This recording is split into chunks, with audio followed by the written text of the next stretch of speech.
Eu quero ajudar você no entendimento de alguns fenômenos psicológicos que impactam diretamente a sua força de vontade. Então, se você é um profissional formado que quer entender mais sobre como nós, seres humanos, planejamos nossas metas, nossos objetivos, eu separei esse vídeo aqui, que é um fragmento de uma parte de um curso meu que é o curso online introdutório, tá? Ele foi ao vivo, mas aqui deixarei disponível um fragmento da gravação, Psicologia dos Hábitos e Força de Vontade. Como eu disse, independentemente da sua formação, se você é psicólogo, se você é um nutricionista, se você é um terapeuta com alguma formação acadêmica, é muito importante você entender esses fundamentos. Há inúmeras linhas de pesquisa relacionadas com o entender esse fenômeno, a força de vontade, o autocontrole, a autodisciplina, a motivação, por diferentes escolas da psicologia, da sociologia, das neurociências, e aqui quando eu digo neurociências, estou me referindo à neurociência afetiva, neurociência social, neurociência cognitiva, comportamental. E se você se interessar mais ainda por esses conteúdos, eu tenho um convite para você. Eu não sei quando você vai estar assistindo esse vídeo, essa gravação, mas no dia 27 de novembro de 2024, né, nós vamos realizar gratuitamente, online ao vivo, para você participar desse curso, uma nova turma. Curso Introdução à Psicologia dos Hábitos e Força de Vontade. E aqui é um fragmento do que nós trabalharemos nesse curso, nesse dia. Então, abaixo aqui na descrição desse vídeo, de novo, não sei a data que você vai estar assistindo, mas vou colocar dois links. Um link do site de inscrição para você realizar a sua inscrição gratuitamente. Matheus, não estou encontrando, é que talvez não esteja mais disponível. Então, se não está ali, se você está assistindo antes do dia 27 de novembro de 2024, é provável que vai estar aí o link, tá? Matheus, não estou encontrando. Abaixo eu vou deixar meu Instagram. Então você vai buscar lá no Instagram, vou deixar ali @MatheusMilan professor. Você vai encaminhar uma mensagem para mim lá no Instagram. Pode mandar, eu respondo todas as mensagens. Não prometo que eu responderei na hora, né, urgentemente, mas eu vou responder você, que eu vou compartilhar esse link com você, tá bom? Se você está assistindo depois do dia 27, provavelmente o vídeo, né, vai sair aí do ar, ou o link, na verdade, o link não vai estar disponível. Eu vou tirar esse link, porque nós não vamos disponibilizar a gravação aí desse outro encontro no dia 27 de novembro de 2024. Legal? O pedido que faço agora para você: coloque um fone de ouvido, vá para um lugar aí calmo, só você silencioso, que você possa ali investir a sua atenção total nesse fragmento, que é um conteúdo rico, rico sobre a força de vontade, os diferentes cenários e aplicações de alguns fenômenos que provavelmente você já passou por isso. E como também, não só pela perspectiva de aplicação pessoal, na sua vida pessoal, mas também profissional, na sua área de atuação de formação. Legal? Então se inscreva aqui no canal, ative o sininho para continuar recebendo as notificações dos futuros vídeos e aproveite cada detalhe, conhecimento compartilhado. Te vejo em breve. Tchau. Aproveite agora. Show de bola, gente. Voltando, então. Bom, então com conhecimento dessa intensidade e frequência, fazer essa autorreflexão, parar e pensar sobre isso, né, nessa programação, por isso que muitas pessoas, e até de fato cientificamente há artigos sobre isso, como essa programação do dia, né, aquele to-do list que eles falam, né, lista do dia, enfim, que você pode se organizar, e tendo ali uma noção das suas reuniões, ou possíveis reservar ali tempos um pouco ali elevados em relação a uma atividade a outra, porque pode surgir um imprevisto, e aí você não consegue ir a uma outra reunião, isso vai deixar você mais estressado, mais estressada, enfim, vai virando aquela bola de neve em relação a como você tem essa regulação ou a tolerância à frustração, né, dos imprevistos que vão surgindo. Legal? Então, outros fatores que influenciam: o humor da pessoa, né, o desenvolvimento infantil dessa pessoa, como ela, ali, os pais dessa pessoa, ou cuidadores, talvez a pessoa não teve ali o seu pai, a sua mãe próximos ali da sua vida, certo? Então, os cuidadores, o avô, a avó, a genética dessa pessoa, alguma inclinação genética que pode interferir em relação a isso. Nível de saciedade, hoje nós entendemos que a fome ela interfere fortemente em como nós melhoramos ou ajustamos nosso modelo mental, estruturamos para a nossa tomada de decisão, né? Há artigos aí interessantes em relação a como o nosso controle cognitivo e de força de vontade, ela diminui conforme a nossa fome aumenta, certo? Por isso que o conselho que muitos nutricionistas aí dão é você não pode ir no supermercado com fome, porque provavelmente você comprará aí mais chocolate, enfim, comidas, alimentos que você normalmente não compraria, né? Principalmente carboidrato, a personalidade da pessoa, se ela é uma pessoa mais extrovertida ou introvertida, isso vai influenciar também na maneira que ela se expõe socialmente para um trabalho em grupo, isso vai motivar a pessoa. Talvez um trabalho, a motivação intrínseca ou até extrínseca da pessoa, ela sendo introvertida, não, eu prefiro trabalhar sozinha, nos meus projetos. Ah, você quer falar comigo? Não, fazemos uma ligação, você pode mandar por mensagem. Todas essas avaliações, você, terapeuta, professor, professora, psicólogo, psicóloga, enfim, nós precisamos identificar. Como eu identifico isso, Matheus? Na conversa que você tem, no processo terapêutico que você faz, né? Cada um tem a sua abordagem aqui, então leve, personalize isso para a sua realidade, para a realidade do seu paciente, do seu cliente, que de fato não será perfeito, tá? Decisão, comportamento perfeito, isso não existe. O que existe é comportamento, decisão adequada para aquele contexto. Só que a partir desse contexto, você terá uma consequência. Logo, com essa consequência, você terá um outro comportamento, um outro modelo aí de pensar sobre aquele ambiente, a ambiência que serve para você. O estresse, o contexto, entre outros fatores vão interferir, certo? A força de vontade, então, é um recurso extremamente limitado. Alguns autores vão criticar alguns trabalhos, e eu não falarei sobre isso aqui, mas só uma introdução para vocês, que será mesmo que a força de vontade é limitada ou que a tarefa que nós estamos fazendo, ela entra num estado de tédio. Imagine uma criança, você pede para ela um filho, filha, que eu só sei que é mãe é a Lívia, né, com a Valentina. Mas não sei se a Júlia também, Daniel, tem filhos? Um só?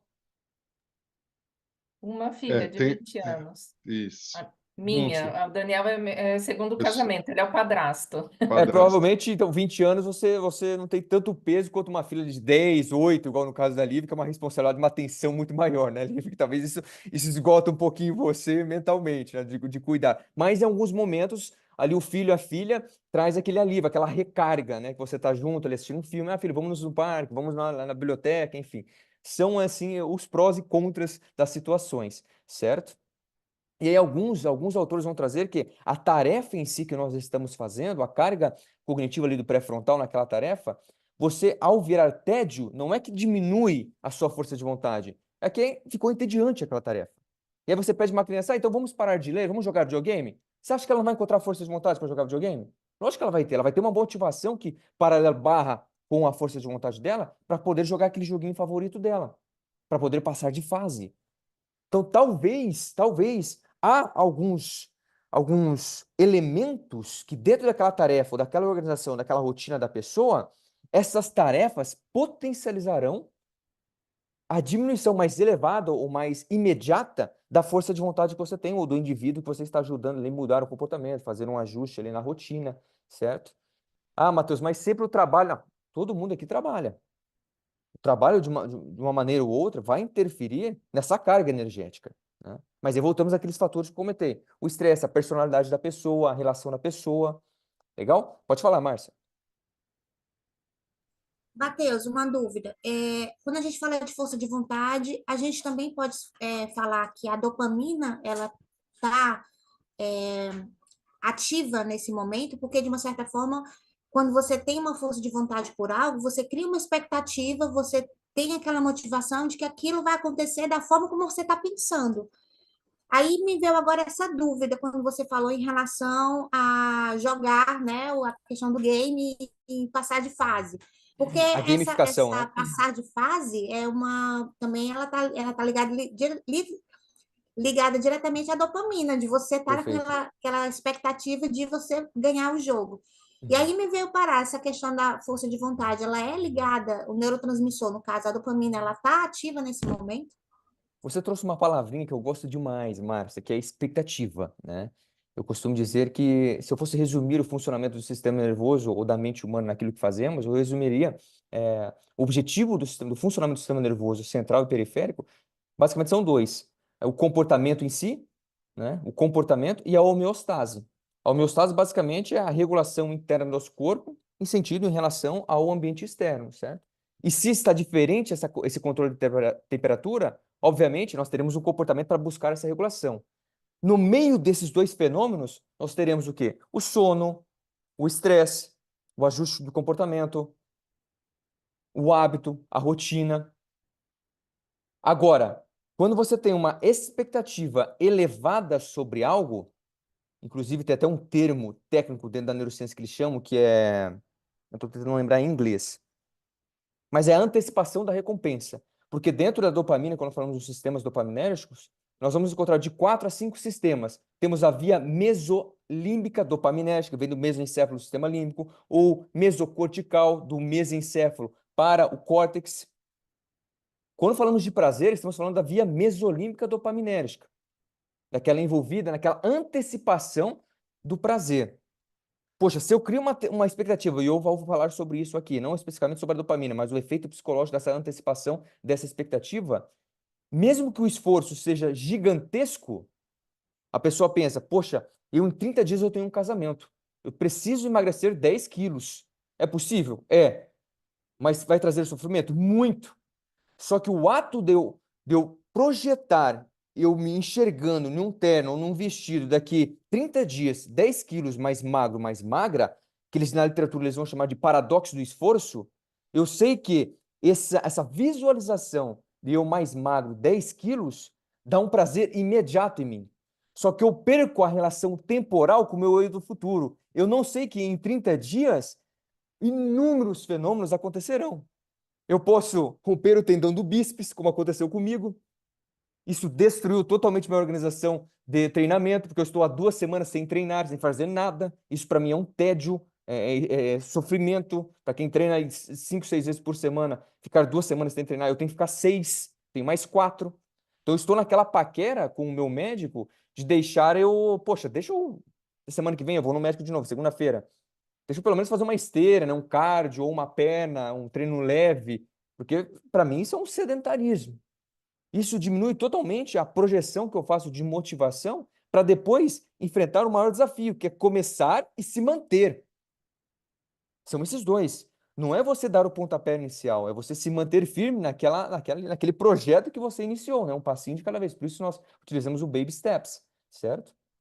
Então, essa antecipação e regulação desse controle, por isso que a gamificação ela entra violentamente dentro dos estudos das crianças, né? Você sempre tem uma recompensa em curto prazo, porque essas recompensas somadas de curto prazo levarão você a um resultado maior final, né? Que é o nosso objetivo final.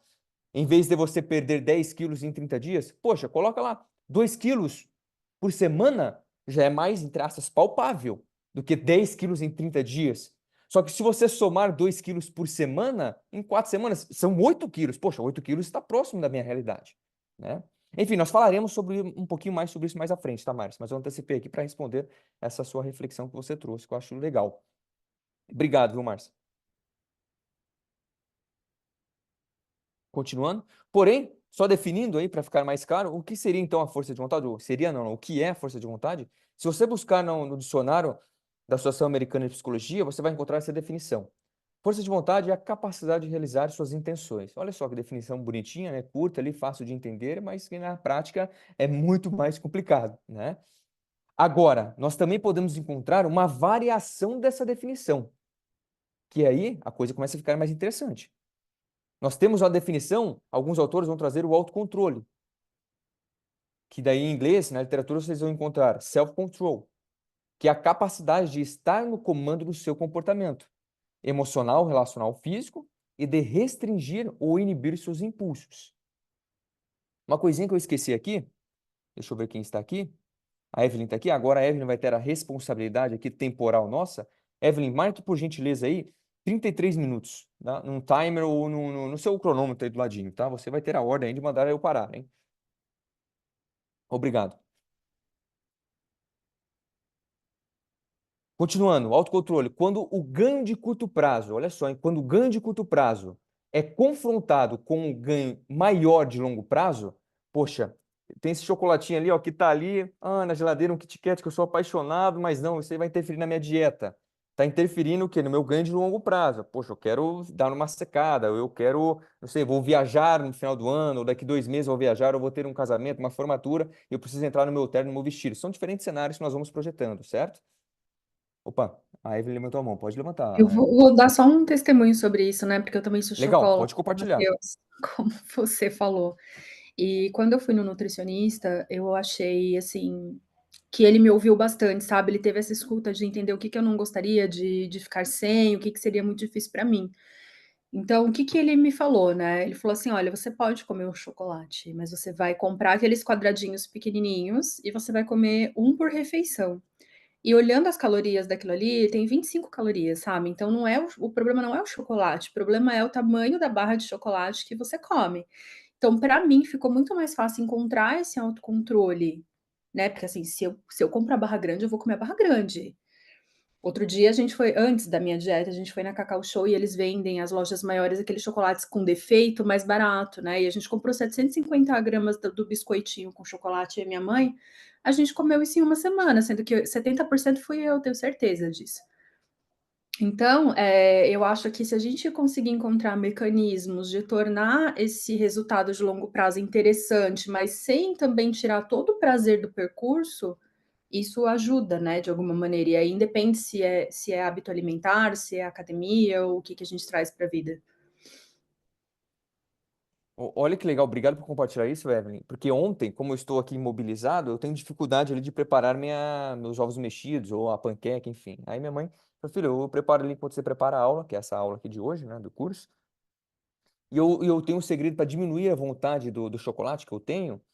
Eu faço uma panqueca proteica doce de chocolate. Então eu pego ali 4 ovos, coloco de 6 a 8 gotinhas de stevia para dar o doce, né? Eu compro aquele low sugar, que é achocolatado com stevia sem açúcar, muito bom também, recomendo. Coloco 2 colheres de aveia, bato, deixo ali a frigideira esquentando, quando começar a sair fumaça mesmo de queimar a frigideira, você coloca em fogo baixo e coloca ali aquela massa que você preparou. Gente, fica assim fantástico, delicioso. Aí você pode até colocar um pouquinho de creme de avelã sem açúcar, uma pasta de amendoim, não muito, porque a pasta de amendoim é um pouco calórica, é calórica. Mas aí que vem algo interessante que a Evelyn falou, de fragmentar. Não tinha, acabou o achocolatado que stevia, só tinha Toddy, porque minha sobrinha, né, a Valentina, por isso que eu falei para a Lívia, eu falo da Valentina, é o nome da minha sobrinha também, por isso que eu lembro o nome da filha da Lívia. Minha mãe tem Toddy aqui em casa, né, por causa dela. E a mãe falou, filho, acabou o achocolatado sem açúcar.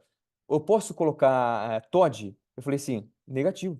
Falei, mãe, olha, em 20 gramas, que é mais ou menos ali um pouco mais da colher de chá, de sopa, né, que nós temos ali, se você colocar, veja quantos, o grama do açúcar na colher de Toddy. 20 gramas, 20 gramas. Se eu colocar 2 colheres e meia, que é normalmente o que eu coloco com o low sugar, né, o adoçado com stevia, eu vou ter ali de 4 a 5 com o low sugar.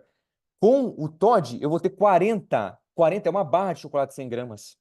Aí eu falei pra ela, mãe, eu prefiro comer uma barra de chocolate do que comer a minha panqueca proteica, porque eu tô fazendo isso só para evitar o doce. Por que que eu vou comer então a panqueca proteica? A panqueca proteica? Eu vou comer o doce. Essa consciência da organização, né, que muito bem o nutricionista passou para a Evelyn, ao mesmo tempo que ela te dá a satisfação, poxa, mas eu quero comer um docinho. Você vai lá, come 2 quadradinhos. Vai ajudar você. Eu digo que o autocontrole é uma compaixão, autocompaixão com o seu eu do futuro. Porque você está projetando você no futuro, certo? Não, ele vai me agradecer. Faça uma visão retrospectiva. O que que a Evelyn daqui a um mês vai olhar para trás e falar, nossa, você comeu aquele chocolate, não era para você comer. Então, quando você faz essas substituições, essas fragmentações, isso facilita essa, entre aspas, automutilação que nós temos, de ficar se cobrando. Na psicologia do comportamento, na TCC, muitos autores vão trazer o ditador interno, né? Você fica naquela, meu Deus, você não deveria ter feito isso, ou deixado de fazer isso, né? Então, são estratégias que nós vamos se organizando para tentar controlar isso, né? E provavelmente dará certo, como para a Evelyn ali, no caso dela, está dando certo. Não deu certo na Cacau Show, né, Evelyn? Mas tudo bem. Acontece, né? Somos humanos, Mas erramos. foi E, antes, foi antes do plano foi alimentar, antes, então tá tudo foi antes. certo. Ó, mas ó, olha aqui, ó, agora aqui vem o lado pessimista, não pessimista, né? Vem o lado mais, na literatura nós chamamos de pessimismo defensivo, tá? Não falarei sobre isso, mas é um termo muito legal, vocês podem buscar depois. Pessimismo defensivo da psicóloga social Julian Neran. Ela diz que, eu vou fazer esse psicólogo do pessimismo agora com a Evelyn. Ela falou, mas foi antes. Mas isso, Evelyn, não impossibilitará até o final da sua dieta ou da sua vida que você terá um caso desse de novo, tá? Pode acontecer. Se você é chocolate, eu também Com sou. Eu sei que em algum certeza pode. momento de novo eu vou comer uma barra inteira de Milka, enfim, vai acontecer. A questão é como eu me preparo e me organizo para diminuir esse efeito autossabotador ou de, meu Deus, você não é capaz, enfim, nós temos essa batalha interna que nós sofremos, certo? Ou de Para não colocar chutar em o balde prática. depois também, né, porque, assim, não é Exato, porque eu fiz uma vez que eu vou ter que fazer sempre, então eu exatamente. posso retomar o meu plano. Eu acho que a gente desiste muito fácil: "Ah, agora que eu já comi essa caixa Vou comer mesmo, deixa inteiro, né? pra lá". É, Exato. Inclusive, tem até um meme, não sei se vocês viram no Instagram, já vou passar a palavrinha para você, Márcia, para você. Que a mulher é uma nutricionista, ela não sei quantos mil seguidores ela tem, mais de 100 mil, e ela faz essa analogia que você comentou, Evelyn. Ela passa no vidinho carregando um saco de roupa suja, aí cai uma roupa suja, uma blusa, não sei o quê, sinalizando que eu chutei um pouquinho o balde, né? Essa é a ideia dela. Daí ela vê aquela blusa no chão, pega o balde inteiro e joga no chão e fala assim: também não vou pegar.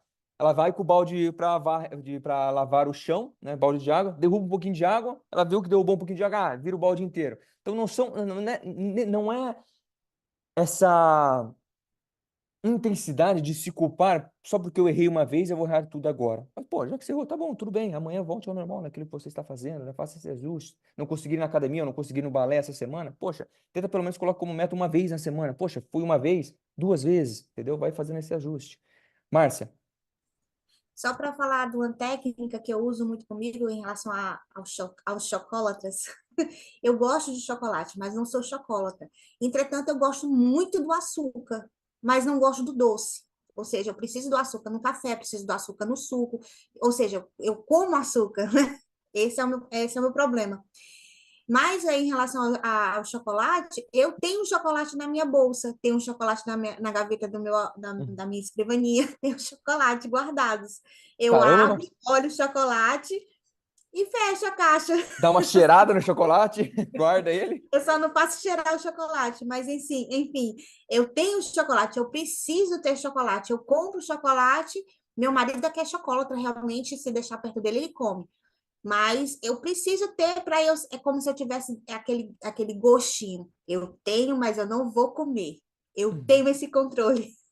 Mas É isso, olha que uma. interessante isso que você está compartilhando, Márcia. Isso é um ajuste que você fez na sua, porque você se conhece, você tem esse autoconhecimento. Isso. Eu, no meu caso, se eu sempre tiver, que eu não ando com bolsa, né, mas em casa, lá em São Paulo, como eu morava, eu não poderia comprar chocolate, eu não comprava chocolate. Porque É uma montando aula, questão. tinha final de semana que você passava dando aula de sábado, domingo, das 8 às 6 horas da tarde, e no domingo das 8 às 6 horas da tarde. Eu chegava esgotado em casa, se tivesse chocolate. Eu, no início aí da minha carreira, eu cometi o gravíssimo erro, quando comecei a dar aula lá em 2017. Sempre, como normalmente eu fazia a abertura da pós-graduação, que a primeira aula, neurofisiologia e neuroanatomia, que hoje eu não faço mais isso, que para mim é loucura demais. Eu comprava uma caixa de sonho de valsa, um saco de sonho de valsa, porque no início eu fazia uma atividade para os alunos e eu presenteava os alunos, olha, quem terminar aqui eu vou dando um sonho de valsa. O problema, a turma era sempre pequena, tinha lá 10, 15 alunos no máximo na pós-graduação. E no saco eu acho que vem 40, 50, 60. Meu, eu acabava ali à tarde no final para corrigir a prova deles, eu comia brincando. Teve um dia que eu comi 12 corrigindo a prova. Ele abria, comia, que é uma mordida, você come o sonho de valsa, eu comia os 12 sonhos de valsa. Então, para mim, eu não posso ter, né? Eu não posso ter. Agora, para você ter a sensação, como você não é chocolatra, isso facilita muito aquela recompensa. Poxa, beleza, eu tenho um chocolatinho aqui se eu precisar, né? E tal. Talvez eu não sei se o Daniel ou a Júlia, até a Lívia, algumas pessoas, Matheus, eu sou legal para chocolate, mas eu tenho queda por massa, então pizza, lasanha, sabe, uma coisa mais salgada, isso, nossa, eu não posso ter, eu não posso fazer, né? Aí lá, Márcia, novamente, ó. Obrigado, viu, Márcio, por compartilhar. Continuando. Dentro da literatura científica, há uma grande discussão sobre uma definição específica sobre a força de vontade. Nós vamos encontrar sobre autodisciplina, né? Você pode encontrar também como sendo autodisciplina, autocontrole, self-control, determinação.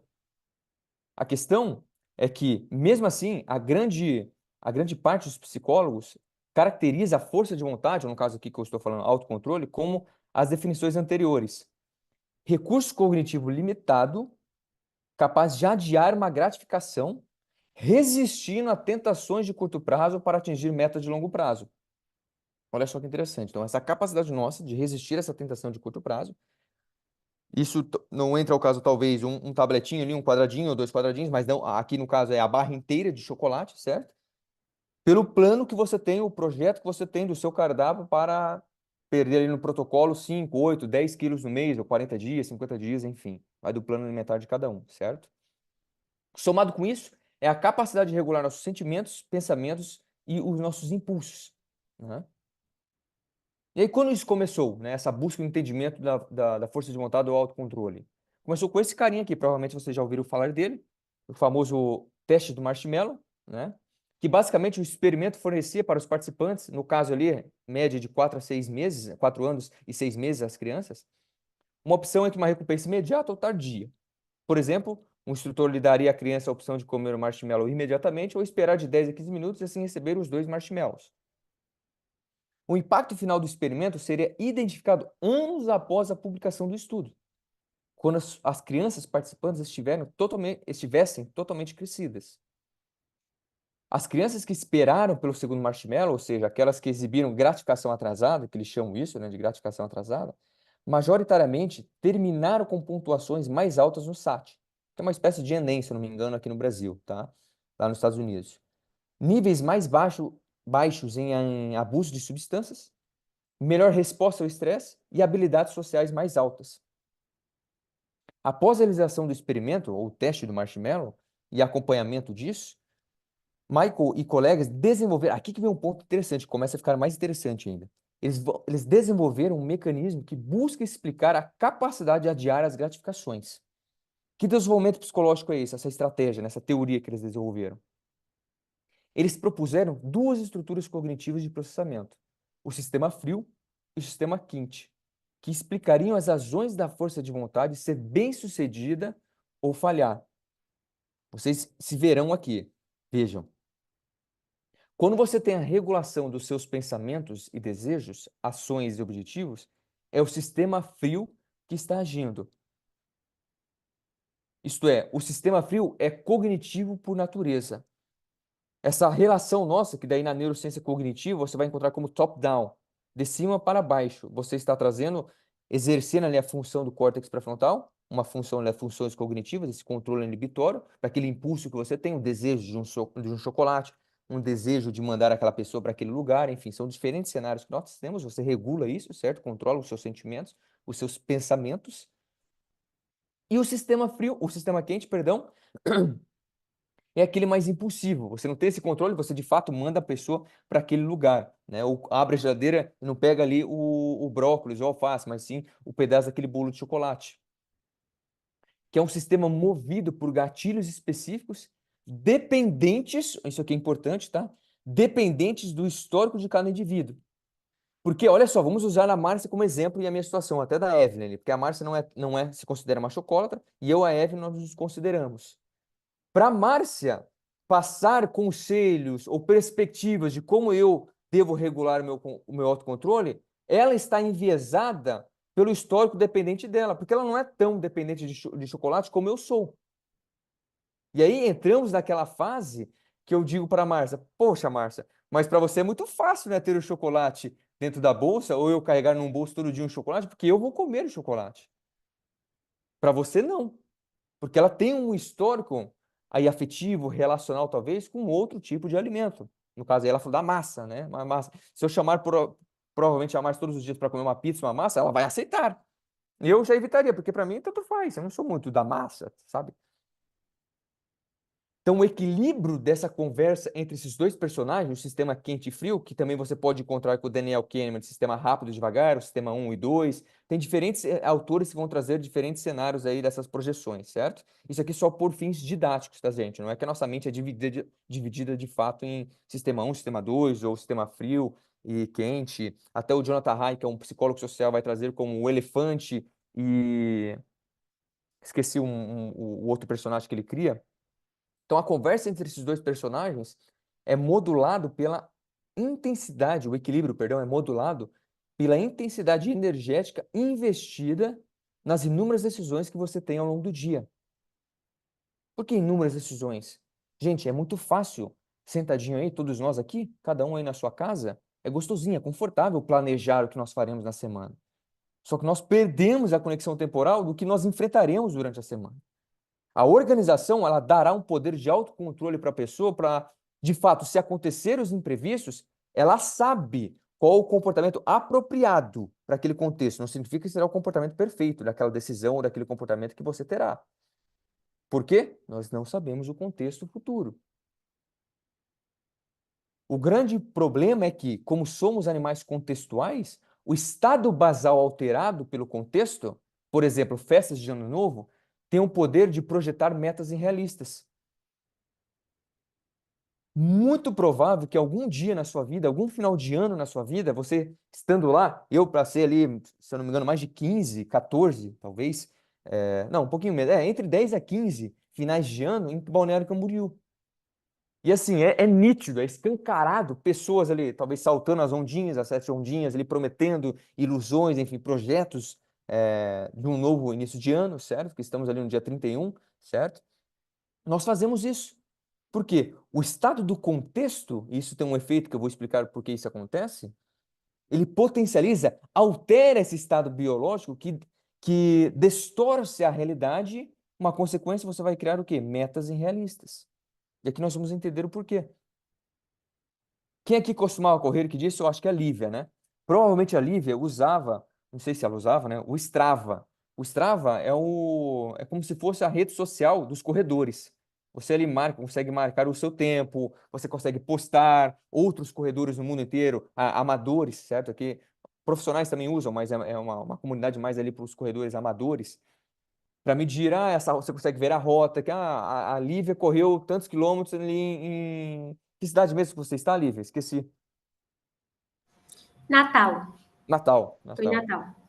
A Lívia consegue postar o trajeto que ela fez, a quilometragem. Poxa, quando estiver em Natal, eu vou ali no Strava, na rede social da Lívia, no Strava, e vou ver o trajeto que ela fez, que eu quero fazer também. Enfim, você consegue ali postar, né, a sua rotina, as suas metas, as suas ambições, atléticas, certo? Aqui eu coloquei o slidezinho do site, no Strava, se você quer iniciar nessa questão da corrida, né? E olha que interessante, uma pesquisa realizada pelo próprio aplicativo, com quase 100 milhões de atividades projetadas no aplicativo, que vai monitorar o resultado do exercício físico das pessoas, prevê que a maioria dessas resoluções na tradução em inglês, que eles chamam resolution, é metas, né? Objetivos, metas de ano novo, são abandonadas até dia 17 de janeiro. Ou seja, um pouco mais de 2 semanas, ou um pouco menos de 3 semanas, as pessoas abandonam a meta que elas projetaram lá no Strava, né, para iniciar uma vida mais saudável. Por quê? Quando iniciam ali no Natal, no Ano Novo, todo mundo está eufórico nessa perspectiva. Isso é impressionante, né? Esse efeito psicológico que o Ano Novo ele projeta na mente das pessoas, né? Que é basicamente a passagem de um ano, de um dia para o outro, certo? Como aqui, amanhã, sábado para o domingo, né? Mas a projeção de um ano para o outro muda, né? Traz um senso de vitalidade, não vai mudar, o ano vai ser muito melhor, né? Enfim, é um conceito psicológico para um outro assunto, mas eu acho muito legal esse fenômeno, entender isso. Então as pessoas abandonam, né? E qual é o principal motivo desse abandono? Metas vagas, sem clareza alguma. Como assim, Matheus? Eu sei, eu quero emagrecer, eu quero correr mais, como a meta pode ser vaga? Olha só que interessante. As pessoas focam em qualidades imensuráveis. O que isso representa? Quero ser mais saudável, quero ser mais feliz, sem definir o que isso significa. O que é o ser mais feliz? O que é ser mais saudável? Ou quero ganhar mais dinheiro, sem definir uma quantia ou uma estratégia realista para isso. Eu quero ser mais saudável. O que isso representa? Eu quero emagrecer 20 quilos. Tá, mas 20 quilos em quanto tempo? Em uma semana. Poxa, isso é impossível, a não ser que você fique preso sem comida algum e provavelmente você morrerá, né, por não se alimentar e beber água. Metas vagas fornecem a falsa ilusão de controle, e aí vem a sacada, falsa ilusão de controle, e uma recompensa antecipada de uma conquista futura. Dá a sensação de prazer para você, eu tenho controle sobre a situação, e poxa, nossa, que legal, né? Eu daqui 10 dias, shapeado, né, naquele corpo que eu quero. É muito bom imaginar isso, né? Causa aquela motivação, né? Por isso que vem aquela diferença, Márcio, que nós discutimos no início, que você até trouxe aqui pra gente, que a motivação, muitas vezes nós definimos motivação como força de vontade, e eles são diferentes, a definição da literatura. A motivação é a que vai dar essa inspiração inicial para você. Importante, está envolvido no circuito dopaminérgico, mesolímbico dopaminérgico. Show! Mas o que vai sustentar você a se manter naquela organização da rotina vem a força de vontade, a autodisciplina, autocontrole, como aqui você quiser definir, certo? Talvez a motivação entre novamente. Em algum momento, essa flutuação fisiológica ela vai entrar de novo. Quando pode entrar? Amanhã eu vou na Decathlon e vou comprar um lookzinho novo de academia. Isso vai dar motivação para você, porque você comprou um kit novo ali, uma roupa nova para você ir na academia.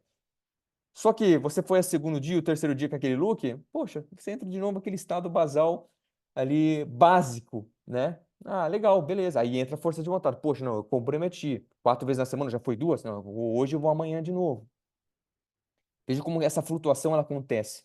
Eu digo que oscilações emocionais são consideradas normais, é importante, nós teremos isso. Agora, disfuncionalidade hormonal, emocional, aí pode ser patológico, clínico, que já fica grave, né? Já se torna um problema clínico. E aí vem, por que projetamos objetivos/planos mais difíceis, desafiadores? Porque gostamos de desafiar nós mesmos. Ao mesmo tempo que temos o prazer de projetar objetivos realistas, perdemos a noção do quanto o processo será desconfortável. Você não pensa lá dia 31 ou dia 24, na ceia de Natal, o quanto você vai ter dificuldades para deixar de comer aquele chocolate todos os dias, ou deixar de fumar 3, 4 cigarros no dia, para quem fuma 10, 12 cigarros no dia. Nós perdemos a noção disso. Porque o seu amigo está batendo nas suas costas lá no dia, naquele dia, no seu aniversário, ou numa promessa que você fez para sua esposa, para o seu marido, amor, você vai conseguir. Poxa, isso dá motivação, né? Só que essa motivação, ela distorce a projeção que você faz sobre a realidade do fato de capacidade que você tem para alcançar aquele objetivo. E aí nós entramos naquele efeito psicológico de decepção, tédio.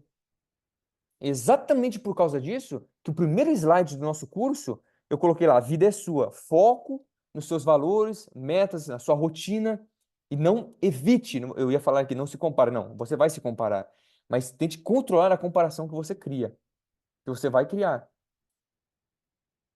Você não vai se comparar com as outras pessoas todos os dias. Isso não vai acontecer, mas você vai se comparar com você mesmo. Ah, eu era mais motivada no passado, ou lá quando eu corria no passado, ou quando eu estudava mais, ou quando eu me dedicava mais. Nós fazemos isso, isso é importante, né? Não tem como minimizar isso, porque nosso cérebro funciona nessas projeções, tanto projeção futura como nessa visão retrospectiva. A questão é como você lidar com esse ditador interno, o que nós chamamos de self-talk, nessa conversa interna, para se controlar. Poxa, eu comi o chocolatinho, tá legal. Amanhã eu tenho aniversário do meu tio, então eu não vou comer mais hoje, porque amanhã eu sei que vai ter aquele bolinho de chocolate que eu gosto. Você faz essas mediações internas com você. Legal?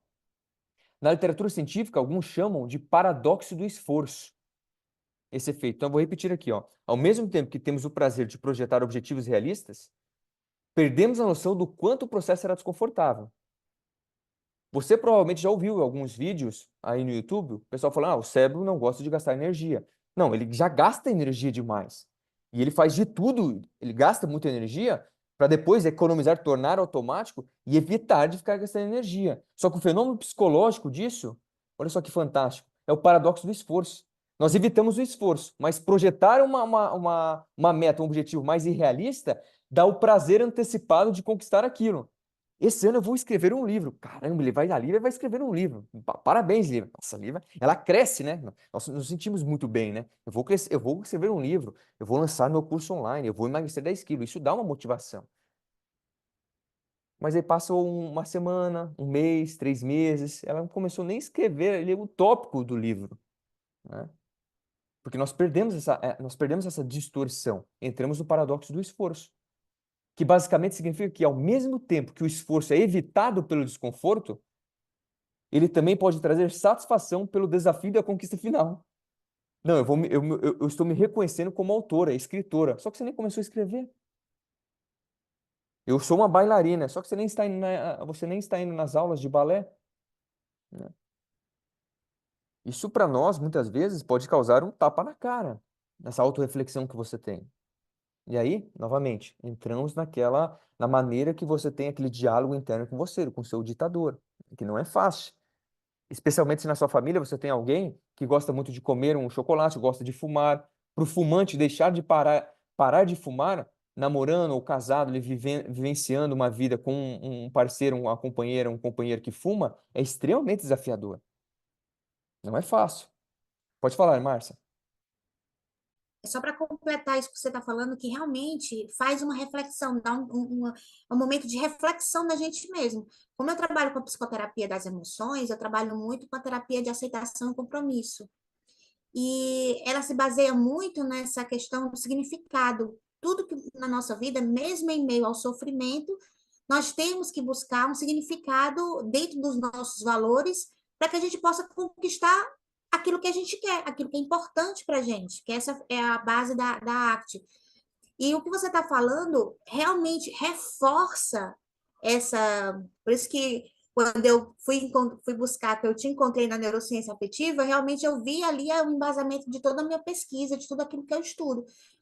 E o que você está falando é justamente é importante, é isso que eu quero pontuar, por isso que eu dei esse contexto, para os clientes, para aquelas pessoas que a gente, que no caso eu atendo, ou que eu tenho que passar alguma mentoria, algo dentro dessa natureza, é importante reforçar esse conhecimento dentro dessa base que você está passando, porque aí é um entendimento a mais para que a pessoa que vai buscar esse objetivo não seja vago. Afinal, o que te dá, o que é importante para você? Ah, é importante que eu vá para o casamento da minha filha, né, saudável, arrumada, bonita, então eu vou buscar essa dieta. Sim, mas o processo não vai ser fácil. E aí é esse entendimento que mostra que à medida que eu vou motivando, eu vou buscando a força de vontade, eu tenho que ter a força de vontade, aliás, eu tenho que ter a força de vontade, eu me motivo mais e eu vou ter que ter a força de vontade. E essa senoide, né, essa elipse que vai se formando, é justamente a nossa, que eu chamo de montanha-russa das emoções, que é os Uhum. neurotransmissores subindo e descendo, e eu tendo que identificar aquele momento que eu estou motivada, que eu estou no meu sistema dopamérgico, ou se eu estou na minha força de vontade, que é uma força de vontade atrás de um esforço vago, né, de um paradoxo, ou simplesmente eu tenho um objetivo, eu tenho um significado naquele esforço, sabendo que quando eu dou significado, eu tenho um processo sofrido, porque eu vou Uhum. ter que buscar esforço real. Perfeito, É isso que eu quero perfeito. dizer. Muito Gente, bom. a Márcia compartilhou. Quem não conhece a ACT, a terapia da aceitação e compromisso, leia um pouquinho depois. Eu estou me encantando, Márcia. De fato, você está muito bem alicerçada, tanto que na nossa pós-graduação nós vamos ter uma disciplina que se chama Ajuste Comportamental, a Ciência da Resiliência e do Otimismo. E eu convidei o professor Felipe, que ele é professor na Anhanguera, que é a faculdade que vai chancelar a nossa pós-graduação. Inclusive, estamos com as matrículas abertas. E na quarta-feira nós lançaremos uma oferta especial, né? Em parcelamento, tá, gente? Então, quem tiver interesse, vocês têm meu WhatsApp, manda uma mensagem para mim, que aí eu vou salvar o número de vocês para essa nova oferta, tá? Eu posso compartilhar com vocês. Mas na disciplina eu encontrei ele, o Márcia, porque ele é uma das pessoas ele é uma das referências no Brasil, da arte no Brasil, aqui no nosso país. Eu darei aula sobre neurociência da resiliência e eu encontrei ele no YouTube, vendo vídeo sobre a ACT, que eu falei, poxa, que fantástico, e convidei ele, ele aceitou, ele é doutor em terapia de aceitação e compromisso, e ele vai dar aula junto comigo nessa disciplina. Porque assim, gente, eu vou até, ó, eu vou até mostrar aqui para vocês rapidinho, ó. Desculpe aqui. O apoio do meu computador aqui, ó. Vamos ver se vocês vão conseguir ver. Eu tenho esse livro aqui, né? Pensamento Pensando Melhor, né? Que fala sobre a ambivalência dessa nossa dúvida que nós temos, que percorre as nossas vidas, né? Ah, se eu deixar de fazer isso, aceitar essa proposta, poxa, eu vou deixar de fazer. Enfim, nós lutamos essa ambivalência na mente humana, certo? E olha o que é o livro que eu tenho aqui embaixo, ó. Também está servindo de apoio. Uma Mente Livre. Esse aqui é o cara que fundou a ACT. Eu estou lendo esse livro porque eu estou me encantando com essa terapia. É fantástico, tá, gente? Então eu recomendo. Márcia, obrigado por compartilhar isso aqui com os nossos colegas. Eu estou só meio que me ajeitando aqui, gente, porque o É meu um braço não caminho contribui que muito. não tem volta. Uma vez que você encontra a arte, você É assim, é associa um de processo terapêutico fato. dentro da TCC que olha, é uma das linhas, né, dentro da TCC. Enfim, quem É, tiver interesse depois se aprofundar, eu recomendo fortemente, tá? E a Lívia muito bom, compartilhou aqui. Matheus. Que isso, Márcia? Muito obrigado. Matheus, faltam 2 minutos, se você quiser 2 encerrar. minutinhos? É. Só vou fazer essa observação então aqui, que a Lívia fez no comentário, nos comentários, que ela deixou ali, ó. É o efeito de passar horas na internet fazendo compras, colocando no carrinho sem efetuar pagamento. É basicamente isso. Antes, quando eu comprei isso aqui na Amazon, eu falei, caramba, que legal, né? Aí chegou, ele ficou 2 dias ali, eu não abri, tá? Tem gente que abre, tá? Mas deixou ali, eu fui fazendo outras coisas. Depois que foi abrir, eu falei, pô, vou começar a ler o livro. E hoje eu estou lendo, me encantando, porque eu gosto de sempre ler no mês 2 livros, né? Às vezes eu passo disso 2 meses com os 2 livros, porque eu me encanto tanto que eu vou anotando, vou escrevendo, vou rabiscando, né? Enfim. Não confie em pessoas que não rabisquem ali, não sublinhem os livros delas, tá? Porque tem que rabiscar e tem que escrever no livro. Certo, vamos fazer um intervalinho então? Porque eu acho que eu vou entrar em outro assunto. Deixa eu ver, ó, o que isso significa? Nós voltamos aqui. Opa, tô voltando tudo aqui, meu Deus.